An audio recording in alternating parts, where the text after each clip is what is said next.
99% vote bank Rajput समाज का Bharatiya Janata party के पक्ष में गया है और भविष्य में भी। परमार मैदान में कूदी तो एक तरफा माहौल बना दिया। प्रबल दावेदार हूँ और भिवानी विधानसभा से प्रबल दावेदार हूँ और राजनीतिक तौर पे भी आज महिलाएं अपनी बात को रखने का दावा कर सकती। 25 साल का मेरा राजनीतिक संघर्ष है, मैं गई हूँ महिलाओं से जुड़ी। नमस्कार, मैं हूं आपका दोस्त विनोद शर्मा। फिलहाल भिवानी में हम भिवानी की एक ऐसी नेत्री के साथ बैठे हैं जिनका काफी वर्षों का यह संघर्ष रहा है राजनीति का, लेकिन पार्टी की सेवा करते करते लगातार उनकी निगाहें टिकट पर और टिकटार्थियों के बीच उनको जरूर चर्चाओं में शामिल किया जाता है।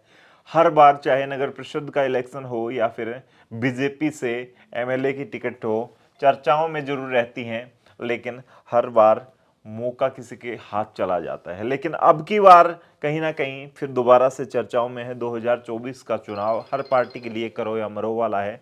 तो फिलहाल मैं आपके साथ मीना परमार को स्क्रीन पर लेके आया हूं और कहीं ना कहीं मजबूत दावा बन के उभरी हैं भिवानी से मीना परमार जी। तो मीना जी, नई प्रबंधन समिति बन रही है, लोकसभा की तैयारियां चल रही हैं और उसमें एक नाम ही महिला के तौर पर भिवानी से मीना परमार का आया है। तो क्या कुछ कहेंगे? आपका इस तरीके से प्रबंधन समिति की सह प्रमुख बनाई गई हैं, आप लोकसभा की कैसी तैयारियां और खुद को कितना मजबूत मानते हैं कि कोई भी बड़ा नाम होता है, कोई भी बड़ा काम होता है, तब मीना परमार का नाम जरूर आता है। जी, सबसे पहले तो आपका बहुत बहुत धन्यवाद कि आपने अपना कीमती समय निकाला और आपके द्वारा किए गए अनेकों इंटरव्यू मैंने देखे हैं। आप बहुत अच्छे तरीके से अपने इलाके की आवाज़ को भी उठाते हैं, लोगों की समस्याओं को भी आप नेताओं के माध्यम से उनको ठीक करवाने का प्रयास आप करते हैं, तो उसके लिए आपकी आभारी हूँ। और जिस तरह से आपने सवाल किया कि भारतीय जनता पार्टी प्रदेश नेतृत्व ने लोकसभा चुनाव की जो कमेटी बनाई है, उसमें मैं ही नहीं, मेरे अलावा बहुत से बड़े बड़े नेता हैं। मैं तो पार्टी की एक सामान्य सी कार्यकर्ता हूं और एक कार्यकर्ता को, सामान्य परिवार की कार्यकर्ता को इस तरह से सम्मान पार्टी ने दिया, उसके लिए मैं पार्टी का और हमारे माननीय प्रदेश अध्यक्ष श्री नायब सैनी जी का बहुत बहुत आभार व्यक्त करती हूं कि उन्होंने मोदी जी की जो सोच है कि महिलाओं के नेतृत्व में देश का विकास हो, प्रदेश का विकास हो, उस बात को उन्होंने प्रबल मानते हुए मुझे ये जिम्मेदारी दी है। लोकसभा चुनाव की जो कमेटी बनाई गई है उसमें महिला संपर्क सह प्रमुख की जिम्मेदारी मुझे भिवानी से दी गई है और हरियाणा के लोकसभा के चुनाव में मेरा पूरा प्रयास रहेगा कि मैं पार्टी के लिए महिलाओं के बीच में जा कर के, जैसे कि मैं निरंतर जाती रही हूँ, उसी तरह से और भी अपनी गति को बढ़ाते हुए मैं पार्टी के लिए काम करूँगी, प्रचार करूँगी। महिलाओं को पार्टी के साथ जोड़ने का मेरा पूरा देखिए, महिलाओं को लेकर के पीछे जैसे मोदी जी ने आरक्षण की बात कही थी चुनाव में, उसके साथ साथ सिलेंडर एक ऐसा शब्द आया जब मोदी जी ने कहा कि 200 रुपये हम चुनाव से पहले, हालांकि कांग्रेस उसको कहती कि चुनावी एजेंडा है, लेकिन महिलाओं के लिए फ्री सिलेंडर बांटे गए। उसके साथ साथ सिलेंडर में कमौती की गई, दामों की घटौती की गई। बहुत सारी ऐसी चीज़ें हैं जो करते रहते हैं मोदी जी महिलाओं को केंद्रित करके। आप किस तरीके से उन महिलाओं को बीजेपी के साथ जोड़ पाएंगी, या बीजेपी की जो मजबूतियां हैं वो महिलाओं तक शेयर कर पाएंगी, और महिला कितना मजबूत मानती हैं बीजेपी के साथ, बीजेपी को मजबूत कर रही हैं महिलाएं, क्योंकि आप महिलाओं के अक्सर बीच में जाती हैं? देखिए, मैं महिलाओं के बीच में निरंतर रहती हूँ और निश्चित तौर पे जिस तरह का आपका सवाल है कि मोदी जी ने किस तरह से काम किया महिलाओं के लिए मोदी जी ने काम किया, उस बात को प्रमुखता से मैं ही नहीं बल्कि देश की आज हर एक महिला मानती है, क्योंकि उन्होंने जिस दिन लाल किले से अपनी आवाज़ को बुलंद किया महिलाओं के लिए, चाहे वो बेटी बचाओ बेटी पढ़ाओ की बात हो, चाहे स्वच्छता अभियान से महिलाओं को जोड़ने की बात हो, या फिर उज्ज्वला का कनेक्शन देने की बात हो, तो हर मुद्दे में, हर योजना में महिला केंद्रित रही है सरकार की, चाहे केंद्र सरकार हो, चाहे हरियाणा की मनोहर लाल जी की सरकार हो। और मोदी जी ने महिलाओं को केंद्रित करते हुए ही न केवल उज्ज्वला योजना बल्कि जो हमारी प्रधानमंत्री आवास योजना थी उसमें भी महिलाओं को उन्होंने केंद्र बिंदु मान के काम किया और महिलाओं के नाम से आवास उन्होंने अलॉट किए हैं। आज बहुत से ऐसे घर हैं, करोड़ों ऐसे घर हैं देश के अंदर जो महिलाओं के नाम हैं। जहाँ महिलाएं ये सोचती थी कि मैं पिता के घर से पति के घर में आ गई और यहाँ मेरी कोई भागीदारी नहीं है, न मेरे नाम का कोई घर है, न कोई ज़मीन है, और शादी के बाद तो हमारे समाज में मान लिया जाता है कि बेटी जब अगले घर में जाती है तो पिता के घर में कोई हिस्सेदारी इस तरह की बसती नहीं सामाजिक तौर पे। लेकिन मोदी जी ने सामाजिक तौर पे भी और आर्थिक तौर पे महिलाओं को मजबूत किया। राजनीतिक तौर पे अगर हम बात करें तो जिस तरह से 33% आरक्षण महिलाओं को देने की बात और उस तरह का बिल पास करवाने का अगर प्रयास किसी सरकार ने किया तो मोदी जी के नेतृत्व में ही वो संभव हो तो पाया। ये सारी योजनाएं जो हैं सरकार की, मोदी जी की, मनोहर लाल की, ये महिलाओं तक आप बखूबी पहुंचा पाती हैं और किस तरीके से महिलाओं को जोड़ तो रही हैं लेकिन खुद के लिए भी जोड़ती हैं कभी कभी लोगों के बीच में, खास करके आप अपनी असेंबली की, मैं यहाँ की बात करूँ विधानसभा की, तो जाती हैं लोगों के बीच में। देखिए महिलाओं की अगर बात करूं तो महिलाएं बहुत भावुक तौर पे काम करती हैं, चाहे मैं हूं या मेरे अलावा चाहे ग्रामीण परिवेश की महिला हो या शहर के अंदर रहने वाली महिला हो। मैं महिलाओं के बीच में निरंतर, क्योंकि 25 साल का मेरा राजनीतिक संघर्ष है, मैं गई हूं, महिलाओं से जुड़ी हूं, पारिवारिक तौर पे जुड़ी हूं और महिलाओं के सुख दुख में भागीदार भी बनती हूं। मेरा पूरा प्रयास रहता है कि उनकी अगर कोई समाज से जुड़ी हुई समस्या है, कोई राजनीतिक समस्या है या कोई पारिवारिक भी समस्या है, मैं जितना उनकी मदद कर पाती हूँ मैं पूरा प्रयास करती हूँ कि उनके उस सुख दुख में मैं सहभागी बनूँ।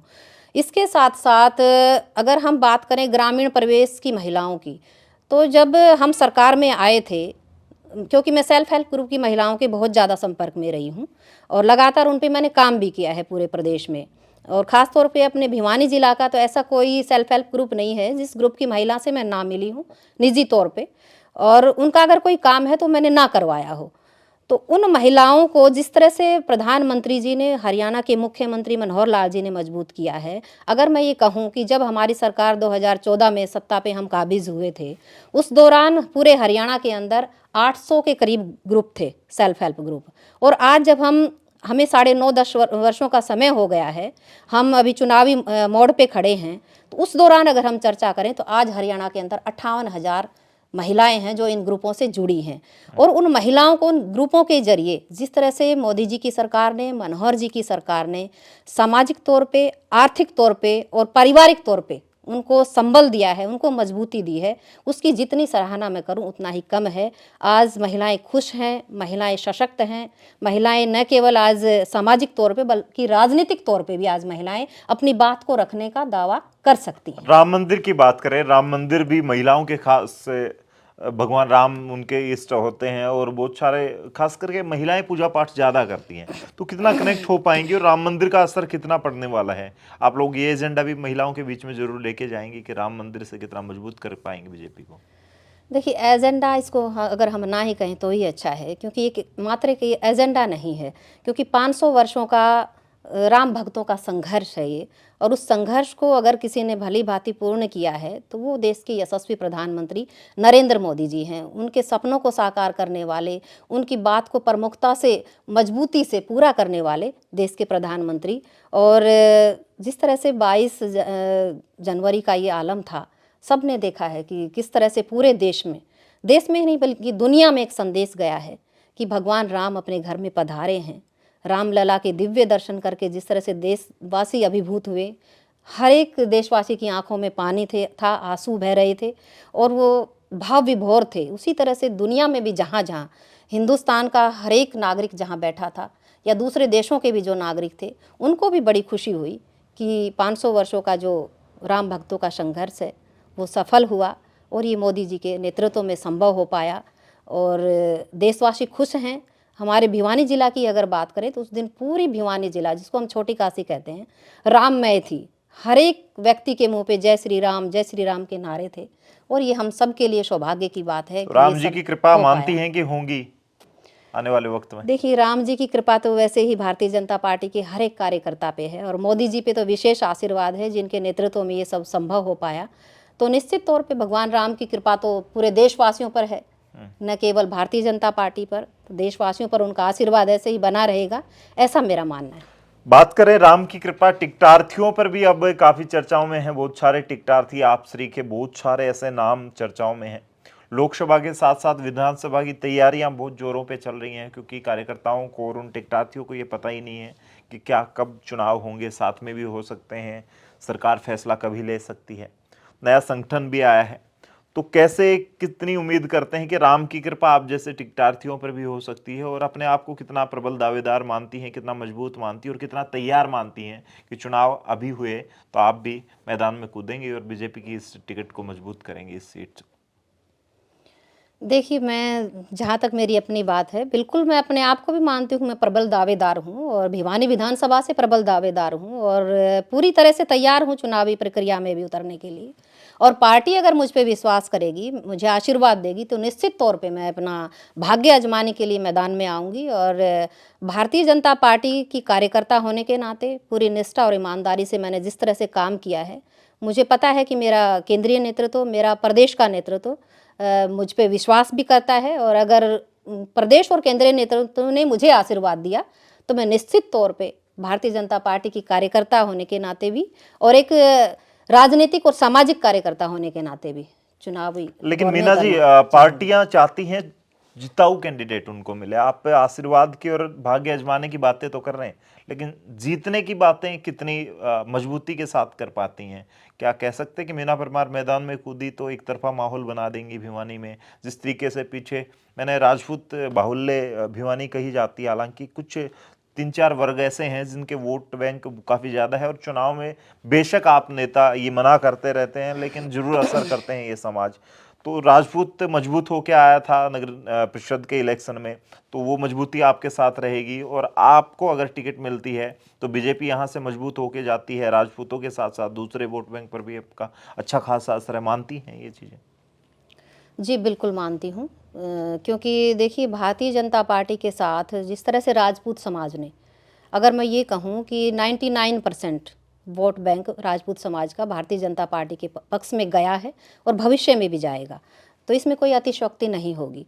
क्योंकि राजपूत समाज एक राष्ट्रवादी कौम है और राष्ट्रवादी कौम होने के नाते जैसे भारतीय जनता पार्टी राष्ट्रवादी विचार पर काम करती है, इसी के नाते ही और देश के लिए काम करती है, तो राजपूत समाज जो है वो संपूर्ण तौर पे, पूर्ण तौर पे भारतीय जनता पार्टी का समर्थन भी करता है और भारतीय जनता पार्टी के पक्ष में अपना वोट भी डालता है, चाहे वो लोकसभा का चुनाव हो, चाहे वो विधानसभा का चुनाव हो। और मैं अपनी निजी तौर पे मैं अपनी बात करूँ तो मैंने 25 सालों में जो राजनीतिक क्षेत्र में जिस तरह से अपनी भागीदारी निभाई है, ईमानदारी से मैंने काम किया है, मेरे ऊपर कोई किसी तरह की कोई उँगली आज उठ नहीं सकती राजनीतिक क्षेत्र में। और हर वर्ग में जाकर के मैंने काम किया है, हर वर्ग हर समाज का व्यक्ति मुझे जानता है, मेरे साथ जुड़ा हुआ है और जहाँ भी मैं जाती हूँ, चाहे किसी गांव में जाती हूँ या शहर के किसी वार्ड या मोहल्ले में जाती हूँ, तो हर गांव में, हर वार्ड में आज मेरे साथ जुड़े हुए लोग हैं, हर जाति से हैं, हर वर्ग से हैं। तो इसलिए मैं निश्चित तौर पे कह सकती हूँ, अगर पार्टी ने मुझ पर आशीर्वाद रखा तो मैं पार्टी की झोली में भिवानी विधानसभा की सीट डालूंगी। जी, किस तरीके से मैं हर किसी नेता के साथ जो भिवानी का टिकटार्थी है उसके साथ बैठता हूँ, तो सबसे बड़ा स्तंभ 3 बार का विधायक सामने नजर आता है। आप लोगों की उम्मीदें हैं और बहुत सारे कार्यकर्ताओं का, जिनका आपने बताया कि 25 साल का आपका है मुकेश गौड़ जी, हालांकि जिला अध्यक्ष बन गए, उन्होंने भी एक बैनर लगवाया था कि 25 साल से ना पार्टी बदली, ना विचार बदले, ना दल बदला। इस तरह की बहुत सारी बातें आप लोग लिखते रहते हैं, प्रचार करते रहते हैं, पार्टी का उम्मीदें आपकी होती हैं, लेकिन सामने एक बड़ा स्तंभ खड़ा दिखाई देता है कि 3 बार का विधायक है, उसकी टिकट कटेगी तब आप लोगों को मिलेगी। ये सब दिमाग में रहता है कि किस तरीके से अपने आप को मजबूत कर पाएंगे, या पार्टी कभी आप लोगों की तरफ भी निगाहें करेगा? देखिए, स्तंभ की अगर मैं बात करूं तो मुकेश गौड़ जी भी भारतीय जनता पार्टी के बहुत पुराने और वरिष्ठ कार्यकर्ता हैं और विधायक जी भी 3 बार उनको यहाँ की जनता ने मौका दिया है। और अभी हम चर्चा कर रहे थे राजपूत समाज की, तो मेरे समाज ने निश्चित तौर पे विधायक जी को जिताने में अहम भूमिका निभाई है। तो उन्हें भी आगे आके इस बात को प्रमुखता से कहना चाहिए कि जब 3 बार एक समाज ने उनको मौका दिया है तो उस समाज को क्यों ना मौका मिले। तो मैं ये बात भी प्रमुखता से आपके माध्यम से कहना चाहूँगी। और भारतीय जनता पार्टी की मैं भी कार्यकर्ता हूँ, विधायक जी में हैं और मुकेश गौड़ जी में, और हमारे अलावा और भी अनेकों ऐसे कार्यकर्ता हैं भाजपा के जो चुनाव लड़ सकते हैं और शायद वो जीत भी सकते हों। अगर पार्टी मुझ पे विश्वास करेगी तो मैं भी चुनाव लड़ने के लिए तैयार हूँ और जीत का मैं दम भी भरती हूँ, क्योंकि मेरे साथ भी 36 बिरादरी जुड़ी हुई है। तो इसी तरह से मैं यही कहना चाहूँगी आपके जरिए कि भारतीय जनता पार्टी का हर एक कार्यकर्ता निष्ठावान तरीके से भाजपा के साथ जुड़ करके काम करता है, चाहे वो चुनाव हो, चाहे चुनावी दौर ना हो। तो हर तरह से भाजपा का कार्यकर्ता जो है वो पार्टी के लिए काम करता है, वो व्यक्तिगत तौर पे किसी के लिए काम नहीं करता। पार्टी जो भी निर्देश देती है, पार्टी जो भी आदेश देती है, उस आदेश पे भाजपा का कार्यकर्ता काम करता है और मुझे भी पार्टी जो आदेश, जो निर्देश पार्टी देगी, मैं उस पे काम तो करूँगी। पीछे जो आपका एक चुनाव का जो अनुभव रहा है वो भी कहीं ना कहीं काम आएगा, मान के चलती हैं? एक चुनाव लड़ने का अनुभव रहा है जिस तरीके से। देखिए, हर कार्यकर्ता का अपना एक अनुभव होता है काम करने का, चाहे फील्ड में काम करे या फिर चुनावी दौर में काम करे।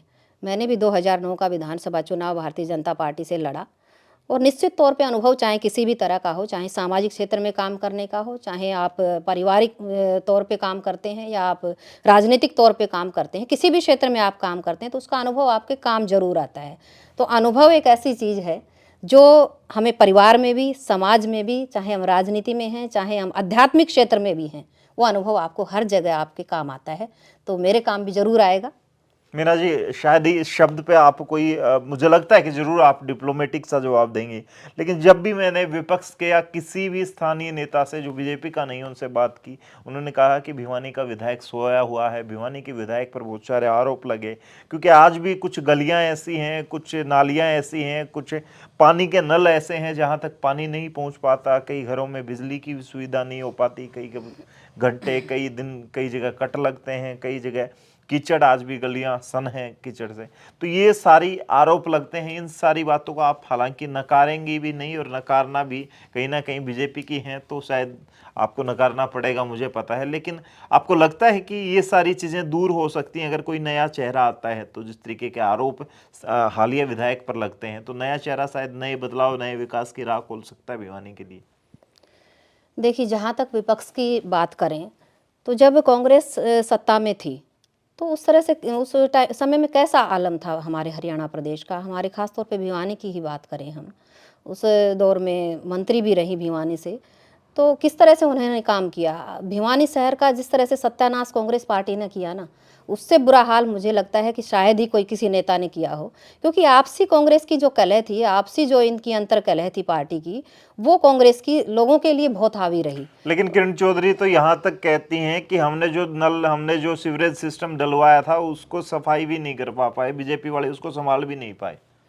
देखिए, आरोप प्रत्यारोप करना ये कांग्रेसियों का काम है। हमने तो, हमारी पार्टी ने और हमारी सरकार ने निरंतर लोगों के लिए काम किया है। अगर हम बिजली की बात करें तो 18,000 ऐसे गांव थे जिसमें भारतीय जनता पार्टी की सरकार आने के बाद उनमें बिजली के बल्ब जले।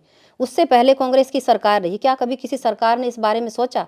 इसी तरह से हर घर में नल से जल पहुंचाने का अगर किसी सरकार ने संकल्प लिया तो वो भारतीय जनता पार्टी की सरकार ने संकल्प लिया। ये लोग तो केवल अपना घर भरने में लगे रहे। कांग्रेस पार्टी के राज में जिस तरह के घोटाले और जिस तरह की चीज़ें निकल कर के सामने आती थी इनके राज में, आज निश्चित तौर पे उन सभी घोटालों पर, उन सभी चीज़ों पे लगाम किसी सरकार ने लगाई तो भारतीय जनता पार्टी की सरकार ने लगाई। ये लोग क्यों भूल जाते हैं अपने कालखंड को कि इन्होंने किस तरह से प्रदेश का भट्ठा बटा दिया, किस तरह से देश का भट्ठा बटा दिया इन लोगों ने। देश और प्रदेश को ये कई साल पीछे लेकर चले गए, और आज भारतीय जनता पार्टी की सरकार में जब देश और प्रदेश आगे बढ़ रहा है तो इन लोगों को ये बात फूटी आंख नहीं सुहा रही है। अगर बात करें, हरियाणा में दो गुट जरूर बने हुए हैं, और SRK और हुड्डा गुट, उनकी आपस में खींचतान चली रहती है। इसका फायदा बीजेपी को कितना हो पाएगा? देखिए, बीजेपी इस तरह की चीज़ों में कभी नहीं पड़ती, ये आपस में लड़ते रहें ऐसे ही, और भारतीय जनता पार्टी ऐसे ही काम करती रहे, ऐसे ही आगे बढ़ती रहे, ऐसे ही हमारी सरकार फिर से 2024 में बने। और जो कांग्रेसी लोग आज आपस की अंतर्कलह में ऐसे ही डूबे हुए हैं, ऐसे ही लगे रहें। हम तो चाहते हैं कि प्रदेश का विकास हो, देश का विकास हो, और वो विकास आज भारतीय जनता पार्टी की सरकार में निरंतर हो रहा है। चाहे देश की बात करें, चाहे प्रदेश की बात करें, प्रदेश का हर एक वर्ग खुश है। धरातल पे आज काम दिखाई दे रहा है। जी, तो फिलहाल भाई आपने देखा, जिस तरीके से, मैं ज़्यादा इसको लंबा नहीं खींचना चाहूँगा, इंटरव्यू के दौरान की जो बातचीत है आपको कैसे लगी?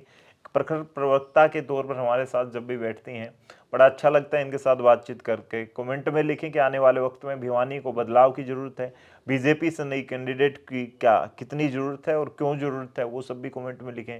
इस वीडियो को शेयर करें। और राजपूत समाज से मैं खास कहना चाहूँगा कि कितना मजबूत आपको लगता है कि अब की बार राजपूत समाज से, कांग्रेस से या बीजेपी से कोई कैंडिडेट उनको लगता है कि आना चाहिए? क्योंकि जिस तरीके से रिजल्ट रहे और नगर परिषद में एक तरफा माहौल राजपूत समाज ने बनाया था, उससे आने वाले वक्त में राजपूत समाज किसी बड़ी पार्टी से टिकट लाने में क्या कामयाब रहेगा? ये सब बातें कमेंट में लिखते हुए इस वीडियो को शेयर करें। तब तक के लिए धन्यवाद। राम राम, जय हिंद।